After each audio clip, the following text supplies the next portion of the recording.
ಕೇಂದ್ರ ಸಚಿವ ಸಂಪುಟದಲ್ಲಿ ಸ್ಥಾನ ಪಡೆದ ಒಕ್ಕಲಿಗ ಮಹಿಳೆ.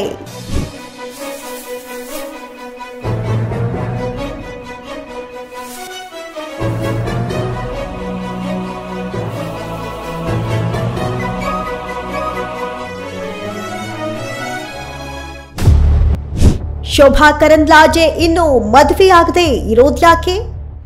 ಶೋಭಾ ಕರಂದ್ಲಾಜೆ ಅಂದ್ರೆ ಯಾರಿಗೆ ತಾನೇ ಗೊತ್ತಿಲ್ಲ ಹೇಳಿ. ಕರ್ನಾಟಕದ ಪ್ರಮುಖ ಮಹಿಳಾ ರಾಜಕಾರಣಿಗಳಲ್ಲಿ ಒಬ್ಬರು. ಮಹಿಳೆಯರು ರಾಜಕಾರಣಕ್ಕೆ ಬರೋದೇ ಕಡಿಮೆ, ಬಂದರೂ ಅವರಿಗೆ ಅಲ್ಲಿ ಸ್ಥಾನಮಾನ ಸಿಗೋದು ಇನ್ನೂ ಕಷ್ಟ. ಆದರೆ ಶೋಭಕ್ಕ ಇದನ್ನೆಲ್ಲ ಮೆಟ್ಟಿ ನಿಂತವರು, ರಾಜಕೀಯಕ್ಕೆ ಎಂಟ್ರಿ ಕೊಟ್ಟವರು.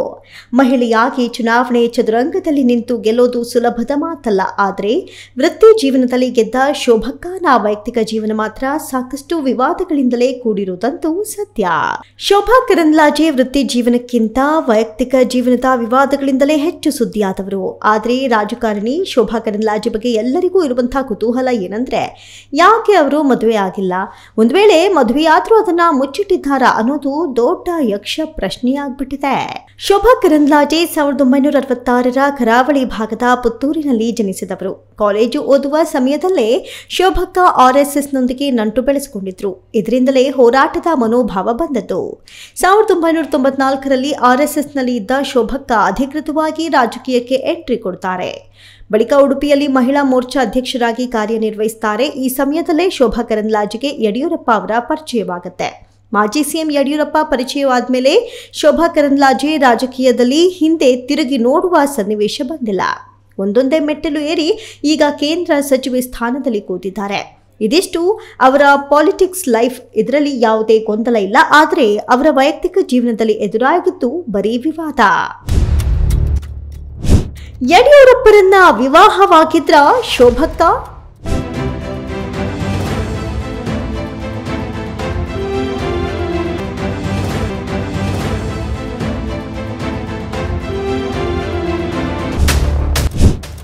BSY ಡೈರಿಯಲ್ಲಿ ಬರೆದಿದ್ದ ಸೀಕ್ರೆಟ್ ಏನು ಗೊತ್ತಾ? ರಾಜಕೀಯವಾಗಿ ಒಂದು ಹೆಣ್ಣು ಈ ಮಟ್ಟಕ್ಕೆ ಬೆಳೆದಾಗ ಟೀಕಾ ಟಿಪ್ಪಣಿಗಳು ಸಹಜ. ಸ್ವತಃ ಬಿಜೆಪಿ ಪಕ್ಷದ ಕೆಲ ನಾಯಕರೇ ಶೋಭಾ ಕರಂದ್ಲಾಜೆಯನ್ನ ಟೀಕಿಸಿದ್ರು. ಆದರೆ ತಮ್ಮ ರಾಜಕೀಯ ಜೀವನದಲ್ಲಿ ಒಂದು ದೊಡ್ಡ ಆಪಾದನೆ ಹೊರುವಂತಾಯಿತು. ಆಗಿನ KJP ಸಂಸ್ಥಾಪಕ ಪದ್ಮನಾಭ ಪ್ರಸನ್ನ ಅವರು ಅವತ್ತು ಕೊಟ್ಟ ಆ ಒಂದು ಹೇಳಿಕೆ ಶೋಭಾ ಕರಂದ್ಲಾಜೆ ವೈಯಕ್ತಿಕ ಜೀವನವನ್ನೇ ಬದಲಿಸಿಬಿಡುತ್ತೆ. ಅಷ್ಟಕ್ಕೂ ಅವರು ಆಡಿದ ಆ ಮಾತು ಏನ್ ಗೊತ್ತಾ? ಯಡಿಯೂರಪ್ಪ ಮತ್ತು ಶೋಭಾ ಕರಂದ್ಲಾಜೆ ಕೇರಳದ ದೇವಸ್ಥಾನದಲ್ಲಿ ಮದುವೆಯಾಗಿದ್ದಾರೆಂದು ಆರೋಪ ಮಾಡಿದ್ರು. ಈ ಹೇಳಿಕೆ ರಾಜ್ಯ ರಾಜಕಾರಣದಲ್ಲಿ ಅತಿದೊಡ್ಡ ಸಂಚಲನವನ್ನೇ ಸೃಷ್ಟಿಸಿತ್ತು. ಇನ್ನು ಯಡಿಯೂರಪ್ಪ ಮತ್ತು ಶೋಭಾ ಕರಂದ್ಲಾಜೆ ಮದುವೆ ವಿಚಾರದ ಬಗ್ಗೆ ನಾನಾ ಟೀಕೆಗಳು ಎದುರಾದವು. ಆದರೆ ಶೋಭಕ್ಕ ಮಾತ್ರ ಯಾವುದಕ್ಕೂ ತಲೆ ಕೆಡಿಸಿಕೊಂಡಿಲ್ಲ.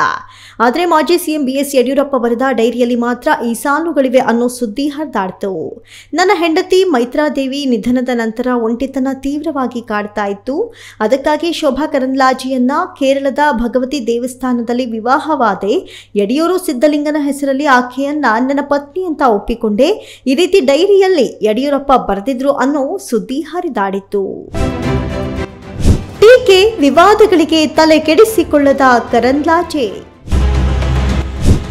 ಕೌಟುಂಬಿಕ ಜೀವನದಿಂದ ದೂರ ಉಳಿದ ಶೋಭಕ್ಕ. ಇಷ್ಟೆಲ್ಲ ಟೀಕೆಗಳು ಬಂದರೂ ಕೂಡ ಶೋಭಾ ಕರಂದ್ಲಾಜೆ ಇವುಗಳನ್ನ ನಿವಾರಿಸೋದಾಗ್ಲಿ ಪ್ರತಿಕ್ರಿಯೆ ಕೊಡೋದಾಗ್ಲಿ ಮಾಡಲಿಲ್ಲ. ಈ ವಿಚಾರಗಳಲ್ಲಿ ಅವರು ಮೌನ ಕಾಯ್ದುಕೊಂಡ್ರು. ಇತ್ತ ಯಡಿಯೂರಪ್ಪ ಕೂಡ ಈ ಟೀಕೆಗಳನ್ನ ನಿರಾಕರಿಸೋದಾಗ್ಲಿ ತಳ್ಳಿ ಹಾಕೋ ಕೆಲಸವಾಗ್ಲಿ ಮಾಡಲಿಲ್ಲ. ಇಷ್ಟೆಲ್ಲ ಆದರೂ ಕೂಡ ಶೋಭಾ ಗಟ್ಟಿ ಮನಸ್ಸು ದಿಟ್ಟತನದಿಂದ ರಾಜಕೀಯದಲ್ಲಿ ಮುಂದುವರಿಯುತ್ತಿದ್ದಾರೆ. ಆದರೆ ಯಾಕೆ ಶೋಭಾ ಕರಂದ್ಲಾಜೆ ಇಲ್ಲಿಯವರೆಗೂ ಮದುವೆಯಾಗಿಲ್ಲ, ಕೌಟುಂಬಿಕ ಜೀವನದಿಂದ ದೂರ ಉಳಿದಿದ್ಯಾಕೆ ಅನ್ನೋ ಪ್ರಶ್ನೆಗಳಿಗೆ ಮಾತ್ರ ಉತ್ತರ ಸಿಕ್ಕಿಲ್ಲ. ಆದರೆ ತಮ್ಮ ಜೀವನವನ್ನ ರಾಜಕೀಯಕ್ಕಾಗಿ ಮುಡುಪಾಗಿಟ್ಟ ಶೋಭಾ ಕರಂದ್ಲಾಜೆ ಸಂಸಾರ ಕೌಟುಂಬಿಕ ಜೀವನದ ಕಡೆ ಹೆಚ್ಚಾಗಿ ಆಸಕ್ತಿ ಟೈಮ್ ಕೊಟ್ಟಿಲ್ಲ.